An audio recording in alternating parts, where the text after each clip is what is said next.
कराची हमारा मुल्क का वो शहर है जो हमारा फाइनेंशियल कैपिटल है, यानी कराची ऊपर जाता है, मुल्क ऊपर जाता है। लेकिन कराची में इस मुल्क की तारीख के दो बड़े डाकू आए हैं, एक नवाज शरीफ और उसका खानदान और दूसरा आसिफ जरदारी। तो ये जो मुल्क का डाकू पिछले 14 साल से कराची पे बैठा हुआ है, 14 साल से कराची खंडर बन गया है। जब भी बारिश होती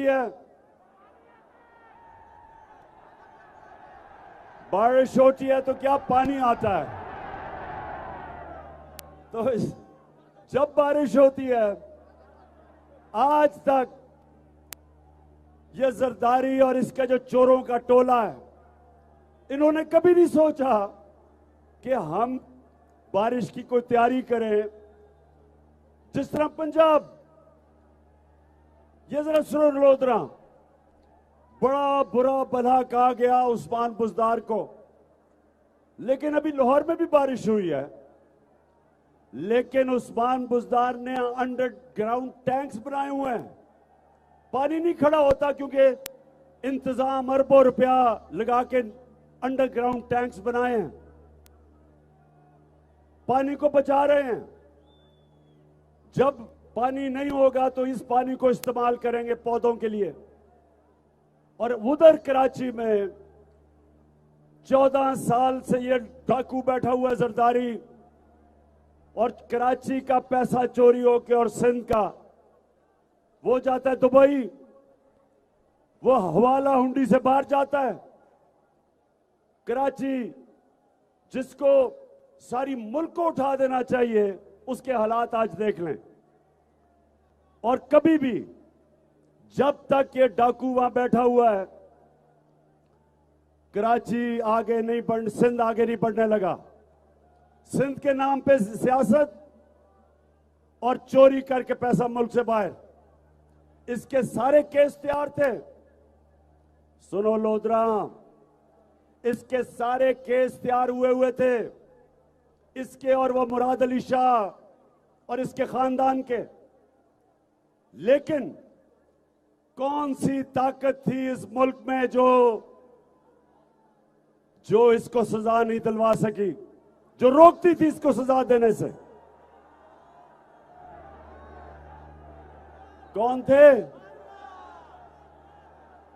बस जो भी ताकत थी, मैं आपको यकीन दिलाता हूं कि मैंने पूरी कोशिश की कि इन चोरों को, इनका एहतसाब किया जाए, इनको सजा दी जाए। लेकिन ये फिर मैं कभी बताऊंगा कि जिनके पास ताकत थी, मुझे अफसोस से कहना पड़ता है कि वो चोरी को इतना बुरा नहीं समझते थे। जिस तरह इनका एक अरस्तू है नून लीग का, एहसन इकबाल,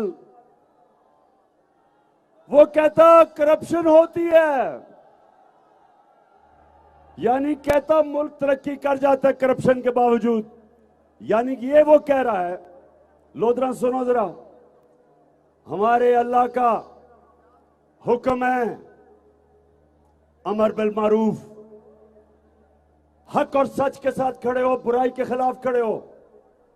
और ये चोर हमें कह रहे हैं कि बुराई कोई बुरी चीज नहीं होती, चोरी बुरी चीज नहीं है।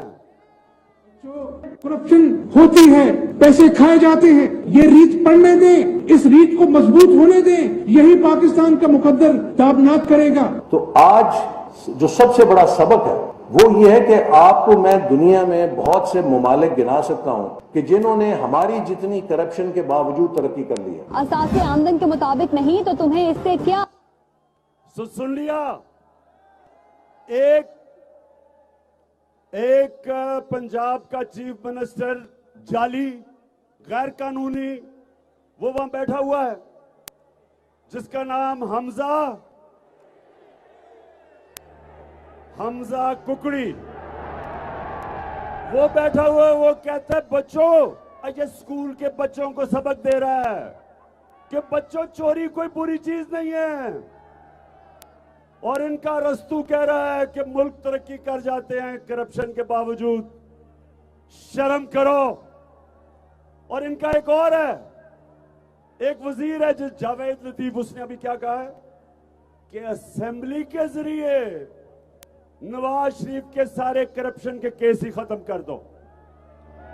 तो नौजवानों, आपका मुस्तकबिल है, आपका पाकिस्तान है। मेरी गौर से बात सुन लो। अल्लाह का हुक्म है, अल्लाह का हुक्म है कि कभी वो माशरा ऊपर नहीं जा सकता जो अच्छाई राय हक के साथ खड़ा होता है, अमर बिल मारूफ और बदी के खिलाफ जहाद लड़ता है, बुराई के खिलाफ। अल्लाह ने लोधरा, अल्लाह ने हमें इजाजत नहीं दी न्यूट्रल बनने की। या अच्छाई के साथ खड़े हो या बुराई के साथ, न्यूट्रल आप नहीं बन सकते। कौम को, सारी कौम को तैयारी करनी चाहिए। ये फैसला कुन वक्त है। ये जो आपका इलेक्शन है, ये जो 17 तारीख को इलेक्शन है, ये इलेक्शन नहीं है, ये जहाद है। ये इस मुल्क की हकीकी आजादी की जद्दोजहद है। ये जो चोर हमारे ऊपर मुसल्लत किए गए, अमेरिका ने साजिश करके यहां के मीर जाफर और मीर सादिक के साथ मिलके इन चोरों को हमारे ऊपर मुसल्लत किया। और ये चोर क्या कह रहे थे जब मेरी हुकूमत थी कि जी बहुत ज्यादा महंगाई है पाकिस्तान में, महंगाई इतनी है कि इमरान खान को हटा दिया जाए। महंगाई के ऊपर इन्होंने सारा वक्त कैंपेन की और जैसे ही ये चोर इख्तिदार में आए, महंगाई को तो भूल गए और आते साथ ही इन्होंने अपने करप्शन के केस खत्म किए। 1100 अरब रुपए की इन्होंने अपनी चोरी, जो इन्होंने 10 साल में मिलकर चोरी की थी जरदारी ने और शरीफ खानदान ने, आते साथ ही 1100 अरब रुपए अपने माफ करवाए। इससे बड़ा डाका कभी पाकिस्तान पे पड़ा ही नहीं है। आपका पैसा था लोधरा, ये आपका पैसा था। 1100 अरब रुपया आपका पैसा था। ये जो इन्होंने आते साथ ही नैब की अमेंडमेंट करके अपने आप को एनआरओ दिया, और फिर आपने शायद वो सोशल मीडिया पे देखा होगा, एहसन इकबाल मैकडॉनल्ड खाने गया था।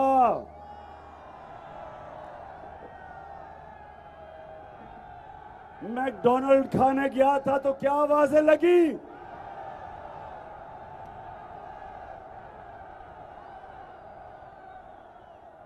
कहता है कि इमरान खान ने लोगों को ये बदतमीजी सिखा दी है।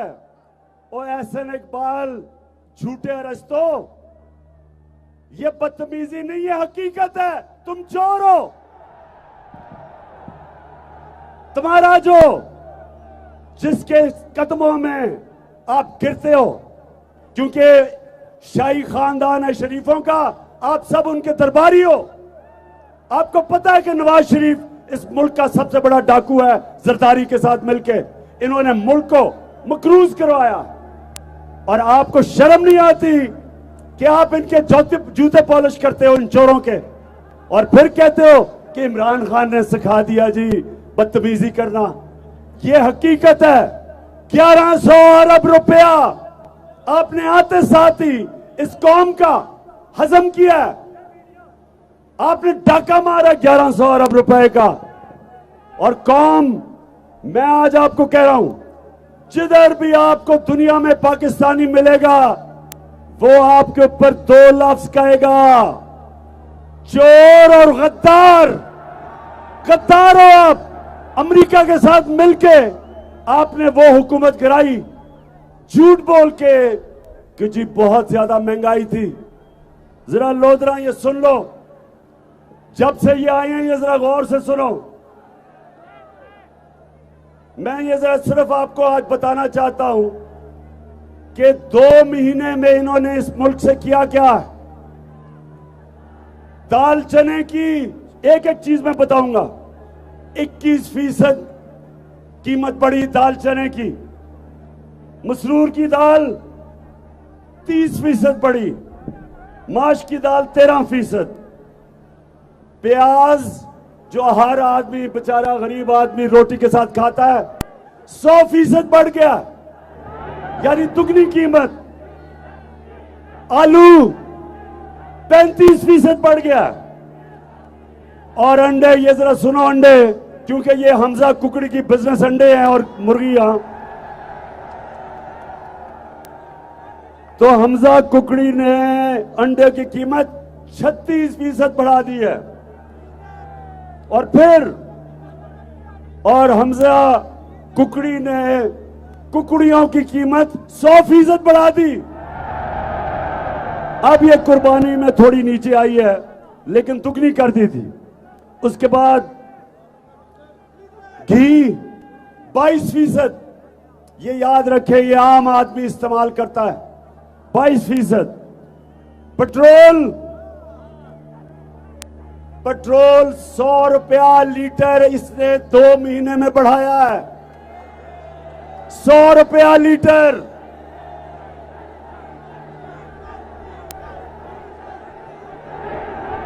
और लोधरा जो हर बेचारे किसान को अपने ट्यूबवेल के लिए इस्तेमाल करना पड़ता है, ट्रैक्टर के लिए,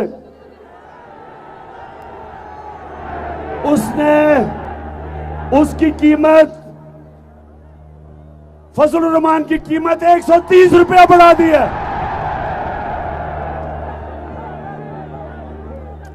सुन ले, फजलुर रहमान जो इनके साथ मिला हुआ है, 3 स्टूजेस तीसरा ये है, हर गवर्नमेंट के साथ फिट इन हो जाता था।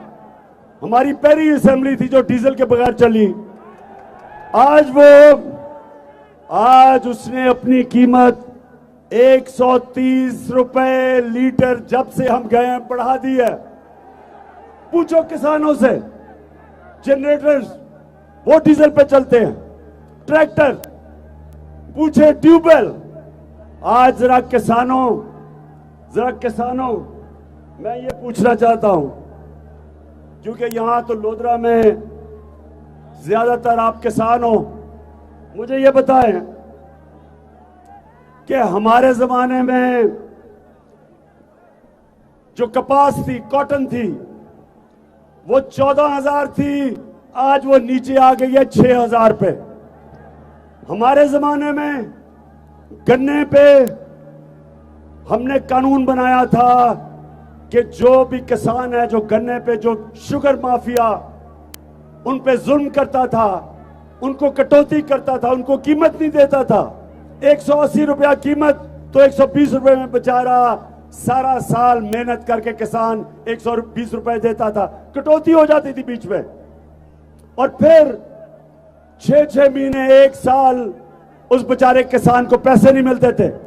हमने बदला, हमने आते साथ ही कानून बनाया कि फौरी तौर पे किसान को पैसा दिया जाएगा। मेहनत कश को मेरे नबी सल्लल्लाहु अलैहि वसल्लम का हुक्म है कि उसका पसीना भी ना सूखे तो उसको पैसे दो। हमने पैसे दिलवाए अपने किसान को, कानून बनाया कि आपको फौरी पैसे देने पड़ेंगे किसान को, और उसको पूरा पैसा दिलवाया। और जब से ये आया है चेरी ब्लॉसम, जूते पॉलिश करने वाला शहबाज शरीफ का कमाल ये है कि वो गोरा देख लेता है तो वो बस उसके पैरों में गिर जाता है। बर्तानिया के एम्बेसडर में मुंह में केक खिला रहा है उसको। शर्म करो शहबाज शरीफ, शर्म करो। प्राइम मिनिस्टर एक एम्बेसडर उसका गोरा रंग देख के तो मुंह में केक डाल रहा है उसके। और जब भी बूट नजर आते हैं फौरी चोर पॉलिश शुरू हो जाती है वहां। तो ये शहबाज शरीफ, क्योंकि इनकी शुगर मिल्स हैं, अब फिर वापस किसान को पूरी कीमत नहीं मिल रही और फिर 6-6 महीने उन बेचारों को इंतजार करनी पड़ती है पैसे की।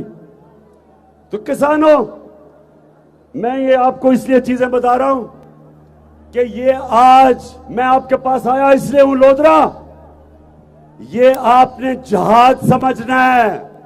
17 तारीख को इलेक्शन नहीं है, ये हकीकी आजादी की जंग है।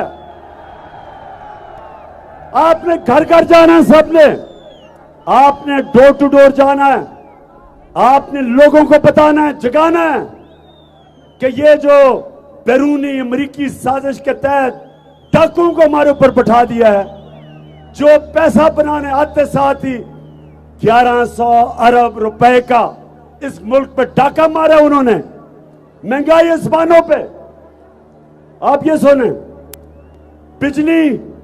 बिजली हमारे जमाने में 16 रुपए यूनिट थी, हमने 5 रुपए सब्सिडी दी, उसको कम किया, आज बिजली 32 से 36 रुपए यूनिट है। अभी आपको बिल आएंगे, आपको पता चलेगा कि बिजली की कीमत इन्होंने जो की है, कितने लोग गुजारा कर सकते हैं उसमें। उसके बाद गैस 45% इन्होंने बढ़ा दी है, लेकिन जो आम लोग हैं उनके लिए 400% निचले तबके के लिए गैस बढ़ा दी है इन्होंने। ये भी अभी लोगों को आहिस्ता आहिस्ता पता चलेगा कि इन्होंने किया क्या इस मुल्क के साथ। और जो कुकड़ी की कीमत थी वो 300 रुपए थी, 600 रुपए पे पहुंच गई थी, अभी कुर्बानी में थोड़ी नीचे आई है।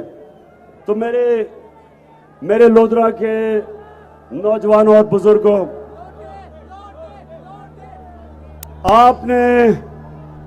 आपने इन लोटों को शिकस्त देनी है। हाथ खड़ा करके मुझे बताओ कि तुम लोटों को हराओगे। ये नौजवानों, मैं अपने नौजवानों से खास तौर पे कह रहा हूं कि ये आपकी जंग है। ये चोर ऊपर रह गए, कौम का वो हाल होने जा रहा है जो श्रीलंका का हुआ है। श्रीलंका का आपने हाल देखा, क्या हुआ श्रीलंका में? श्रीलंका में ये जरा सुने क्या हुआ। श्रीलंका के अंदर हुआ क्या कि उनके जो ऊपर सरबराह थे वो भी खानदान था। यहां भी 2 खानदानों के नीचे हमारा मुल्क 30 साल से ये 2 खानदान इस मुल्क के ऊपर हुकूमत कर रहे हैं। 30 साल से मुल्क को मकरूज कर दिया है। खुद अरबों खरबोपति बन चुके हैं, बच्चे भी खरबोपति बन गए। लंदन में उसने क्या कहा था, मेरी लंदन तो छोड़े पाकिस्तान में भी कोई प्रॉपर्टी नहीं है।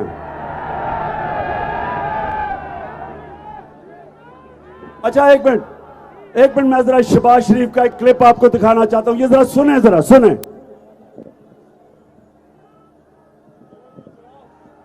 जब मैं आया हूं तो आप समझेंगे शायद ये मांगने आया, मैं मांग नहीं है लेकिन मजबूरी है। अमेरिका जो है अगर जो है वो चाहे तो इस वक्त पाकिस्तान के लिए इतनी माशी जो है डिफिकल्टीज क्रिएट कर सकता है कि मैं समझता हूं कि हो सकता है हम जो हमारा ऑयल बिल जो है अदा करने के लिए हमारे पास पैसे ना रहे।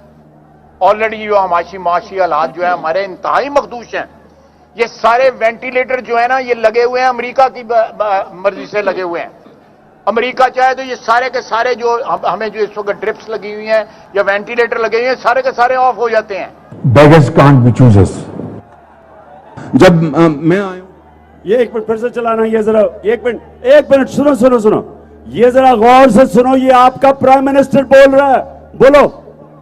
जब मैं आया हूं तो आप समझेंगे शायद ये मांगने आया, मैं मांग नहीं है लेकिन मजबूरी है। अमेरिका जो है अगर बस, जो है वो चाहे बस मैं मेरी कौम देखे, पाकिस्तानियों सुने जरा मेरी बात। आपका मुल्क जब पाकिस्तान बन रहा था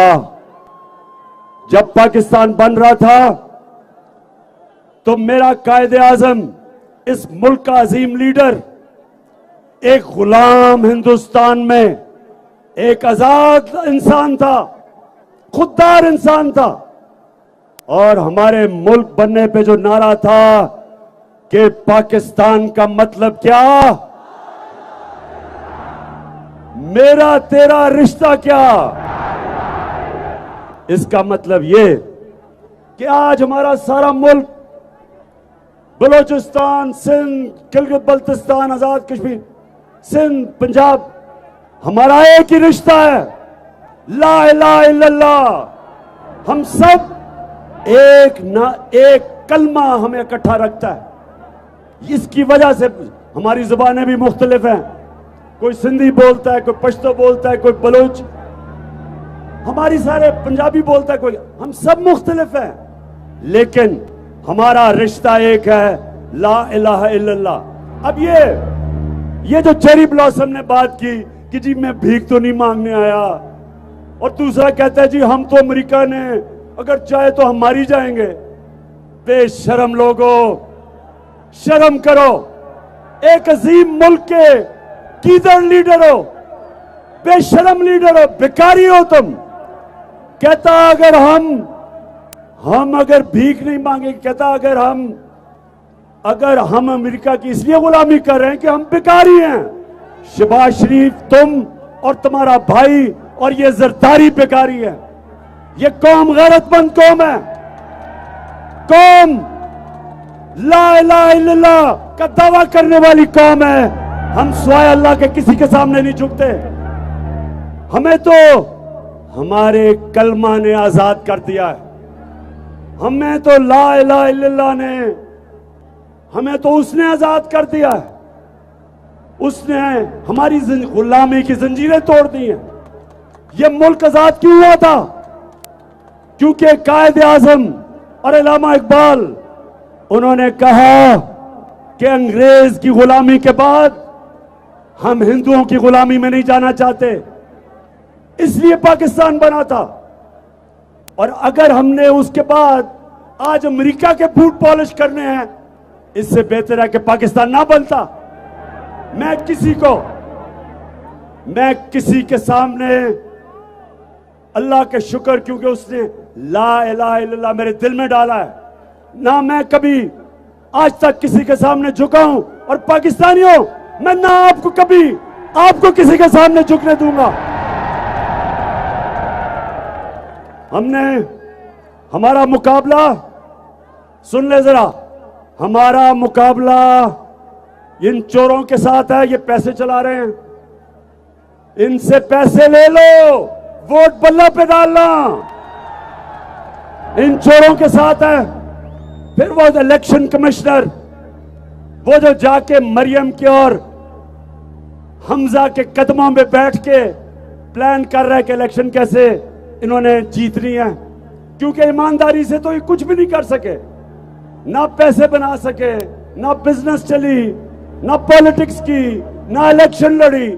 और जब नवाज शरीफ क्रिकेट खेलता था बागे जिना में, तो अपना पैर खड़ा करके करता था। तो ये वो लोग हैं, ईमानदारी से कुछ नहीं कर सकते। इलेक्शन कमीशन को भी साथ में लाया हुआ है, पैसे दे रहे हैं लोगों को। और वो जो मिस्टर एक्स बैठा हुआ है लाहौर में, वो कौन है मिस्टर एक्स? सबको पता है वो मिस्टर एक्स कौन है। वो बैठ के इनके साथ तैयारी कर रहा है। और हम सब ने, पाकिस्तानियों, हम 12 करोड़ पाकिस्तानी हैं, हम किसी के गुलाम नहीं हैं, ना हम किसी से डरते हैं। हम सब ने, इसके बावजूद कि इन्होंने पूरी कोशिश करनी है इलेक्शन में धांधली करने की, हमने इसके बावजूद इनको फेंटा लगाना है, इनको हराना है। और आपने सबको मैं जिम्मेदारी दे रहा हूं, नौजवानों, मैं सबको जिम्मेदारी दे रहा हूं कि ये आपके मुस्तकबिल की जंग है। आपने पहरा देना है पोलिंग स्टेशंस पे। मेरे जो दो टाइगर लड़ रहे हैं इलेक्शन, एक अमीर और एक कैप्टन इज्जत, अब से लेके पोलिंग डे तक आपने घर घर जाके लोगों को सिर्फ एक चीज बतानी है कि ये आपकी हकीकी आजादी की जंग है, इलेक्शन नहीं है। अपनी बहनों को, मेरी जो बहनें सामने खड़ी हैं, आपको जिम्मेदारी दे रहा हूं। आपने घर घर जाना है, नौजवानों ने जाना है, बच्चों ने जाना है, और इंशाअल्लाह जिस तरह पाकिस्तान और हिंदुस्तान की तारीख में, क्रिकेट की तारीख में वाहिद कप्तान हूं, अल्लाह का करम है, जिसने हिंदुस्तान जाके उनके अंपायर होते हुए वाहिद कप्तान हूं, हिंदुस्तान के पैरों के बावजूद उनको हरा के आया था। इसी तरह अब इनको हमने हराना है। तो नौजवानों, आप सब तैयार हो? हाथ खड़ कर बताओ, तैयार हो आप सब? उधर भी तैयार हो? ये जंग आपकी है, और इंशाअल्लाह जब ये इलेक्शन हो जाएगा तो लोधरा में आपके पास आके और इंशाअल्लाह हम यहां अल्लाह का शुक्र अदा करेंगे। बहुत मेहरबानी। पाकिस्तान जिंदाबाद।